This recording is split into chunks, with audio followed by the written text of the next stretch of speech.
sebagai pendakwah yang tidak terikat dengan mana-mana jabatan kerajaan ketika itu.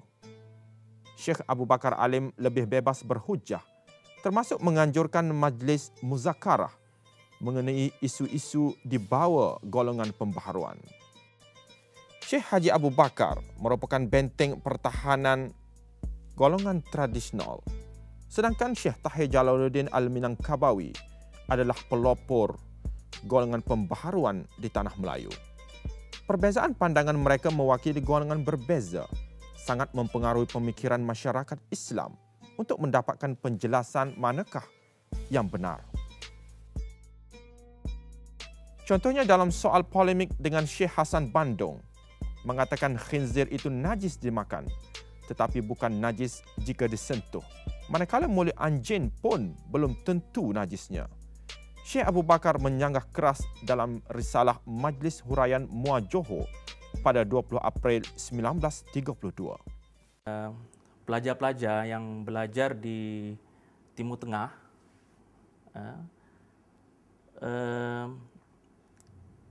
cuba membawa satu pembaharuan yang baru, dan mereka ni digelar kaum muda. Kaum muda ni senang cerita, dia ni tarafnya adalah macam pelajar, pelajar yang belajar di Mesir pada ketika itu, dan manakala kaum tua ni adalah golongan-golongan tradisional, golongan-golongan pondok. Golongan pondok yang masih berpegang kuat kepada tradisi pondok, tradisi membaca kitab-kitab turas atau kitab kuning, dan tradisi menghormati pandangan-pandangan ulama dan tradisi memahami tentang kaedah usul. Karya Syekh Abu Bakar selain bercorak polemik, juga meliputi pelbagai bidang ilmu, antaranya ilmu falak yang ditulis dalam bahasa Arab. Tetapi sayang, kerana ia masih dalam bentuk manuskrip dan belum diberi jodul, penulisannya hanya diselesaikan pada 1905 ketika beliau berada di Mekah. Kandungan ilmu falakiyah itu merupakan himpunan kandungan syarahan Nazam Al-Fadil Abil Hasan bin Abil Rijal Al-Khatib Al-Karwani.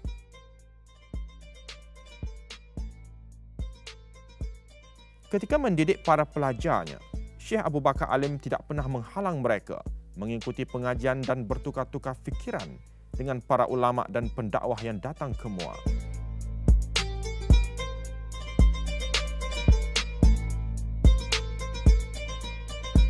Bagi Qadhi daerah Muar sekarang, Haji Zulkifli Muhammad, gagasan, penghayatan dan amalan ulama silam Muar, khususnya Syekh Abu Bakar Alim ini harus diabadikan sebagai kenangan untuk tatapan generasi mendatang lantaran mereka adalah pewaris para Nabi.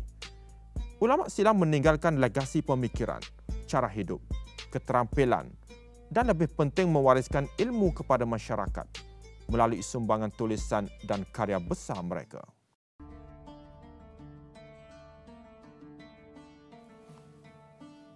Ramai tidak mengetahui bahawa di sebalik keindahan reka bentuk Masjid Jami' Sultan Ibrahim ini, tersimpan sumbangan besar tidak terhingga Syekh Abu Bakar. Sejak kembali dari Mekah, beliau sentiasa menghabiskan masa beramal di masjid lama bangunan kayu ini bersama para pelajarnya.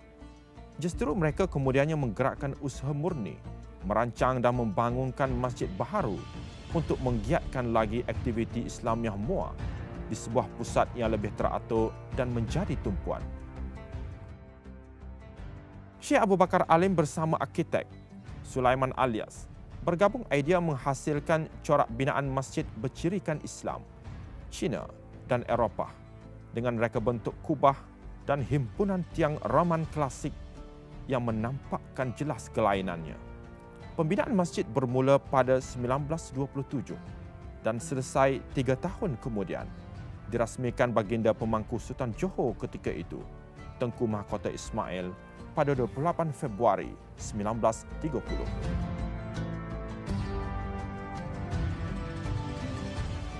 Aktiviti tahunan seperti tilawah Al-Quran, sambutan Maulidur Rasul, Hari Raya Idul Fitri, ceramah, kursus bakal haji dan sebagainya menjadi rutin tahunan mereka.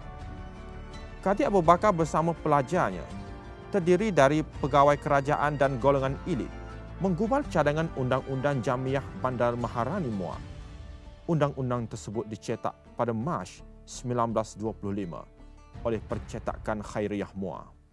Ya, Haji Bakar juga di Muar ni dipanggil harimau. Mana ketegasannya dalam satu-satu ilmu.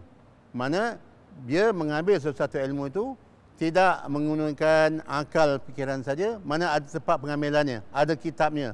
Dia bersandarkan pada lain pada Quran dan hadis, dia berpandu kepada ulama atau qiyas dan juga tempat guru yang tempat pengambilan dia.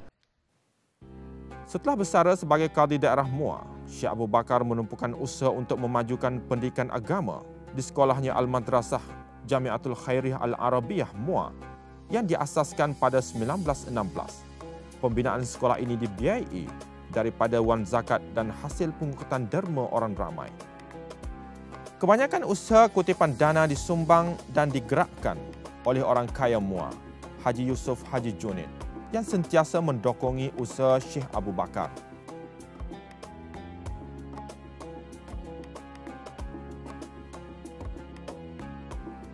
Sejarah mencatatkan bahawa Syekh Abu Bakar aktif melibatkan diri dalam pergerakan sosial di sebalik jadual harian beliau yang padat. Pada 1931, beliau dilantik sebagai ahli kehormat Kelab Gubahan Setia Muar. Seterusnya menerajui kuliah-kuliah umum, mengajar kitab Aqidatun Najin dalam perkara tauhid, dan ini mendapat sambutan yang amat baik.